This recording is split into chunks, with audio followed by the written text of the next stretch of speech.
Salut à tous les amis, j'espère que vous allez bien, c'est Antox, bienvenue à vous. On se retrouve pour les pronostics de NXT TakeOver In Your House qui auront lieu demain. Alors, les pronostics vont commencer de ce pas. Nous avons 5 matchs intéressants. 5 matchs intéressants, vraiment. Franchement, nous avons une très belle carte pour ce deuxième Takeover in Your House que nous propose la WWE. C'est quand même une symbolique ce Takeover in Your House parce que NXT, c'est in Your House, c'était le premier Takeover sous l'ère Covid-19 ou le Thunderdome Era, appelez ça comme vous voulez. Et ça sera probablement le dernier show, enfin l'un des derniers shows de la WWE avant le retour des fans du 15 juillet avant Money in the Bank. Bref, sans plus attendre, passons au premier match, le match que j'attends le moins. Mercedes Martinez contre Xiali. Je pense qu'il n'y a pas de suspense. Mercedes Martinez va gagner.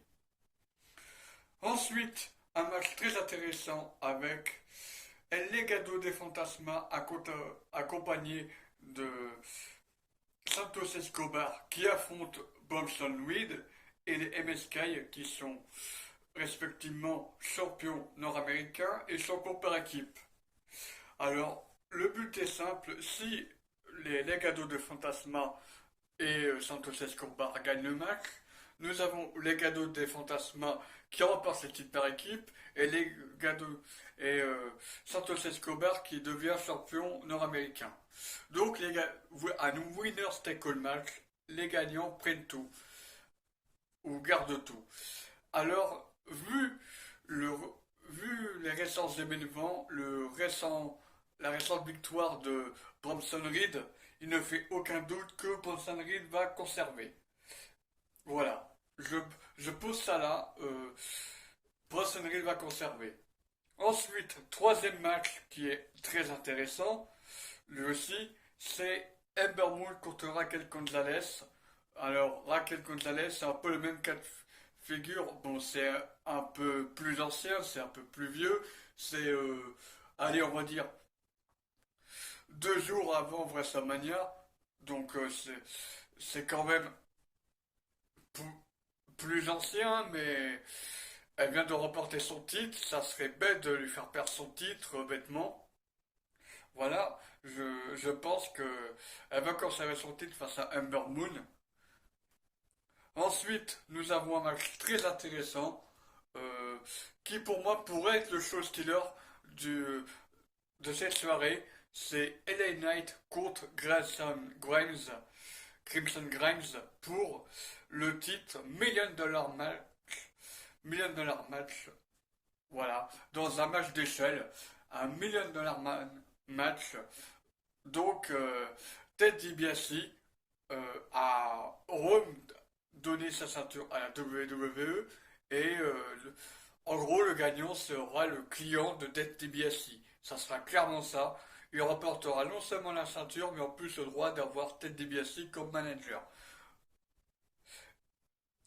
En théorie. Et je pense que Crimson Grimes ferait bien l'affaire, je trouve. Tout comme Ellen Knight, les deux sont légitimes pour être les têtes DiBiase, guys. Mais je pense que Crimson Grimes est plus crédible parce que son personnage est intéressant. De, il est de plus en plus intéressant semaine après semaine. Au début, j'avais un peu de mal avec lui, puis au fil du temps, je commence à m'attacher. Vraiment, c'est un catcheur qu'il ne faut pas sous-estimer, Grayson Grimes. Franchement, il a un gros potentiel et il ne faut surtout pas le gâcher. Maintenant, le main event. Alors là, j'en attends beaucoup de ce main event, même si le résultat va pour moi être prévisible. Karl Cross, Adam Cole, Johnny Gargano, Kyle O'Reilly, Pete Dunne. Sur les 5 catcheurs, je vous l'annonce tout de suite, il y en a 3 qui devraient être au main roster. Je vous le dis tout de suite. Donc, ça permet d'éliminer 3 pistes sur les 5 catcheurs. les 5 catcheurs que les 3 catcheurs sur les 5, donc 60% du match, Adam Cole, Johnny Gargano et Kyle O'Reilly, devraient selon moi aller au roster principal. Ils n'ont plus rien à prouver du côté de la NXT. C'est que NXT, depuis quelques années, c'est devenu un bouchon du côté du roster masculin. Il y a quand même Keith Lee et Riddle qui se sont séparés de NXT cette année euh, en- et en 2020 aussi. Et alors que un- ça faisait quoi, moins de 2 ans qu'ils y étaient, qu'ils sont à NXT. Et de côté, tu as quand même du Johnny Gargano, du Adam Cole qui sont là depuis 2016-2017. C'est énorme, les amis. Euh, Nous avons ici qui ont 2 ans de moins d'ancienneté, qui pourtant sont au roster principal actuellement. Donc vraiment, il est vraiment temps d'envoyer Undisputed Johnny Gargano au roster principal. Et je pense que la question est vite répondue, Karl Cross va conserver. Après, on peut, pourquoi pas, étendre à un match Pete Dunne face à Karl Cross avant SummerSlam, ça serait cool. Ça sera un beau dream match. Et puis, suite au licenciement de la WWE, il faut des nouvelles stars, notamment du côté de Raw, parce que Raw, à part Rhea Ripley, euh, Drew McIntyre, Bobby Lashley, ainsi que Riddle, Orton, en ce moment, ainsi que AJ Styles aussi, tous, tous les catcheurs que je vous ai cités, ce sont les top stars de Raw. Le reste, mais c'est totalement vide. On a vraiment besoin de catcheurs, que ça soit à Raw ou à SmackDown. Même s'il y a des rumeurs insistantes sur un potentiel retour d'Alistair Black et de Samoa Joe à la WWE malgré leur licenciement, ce que je souhaite, eh bien, je dis oui. Il pourrait même carrément y avoir un retour de Samoa Joe à NXT, d'après PW Insider. Pourquoi pas, retour du côté de la NXT.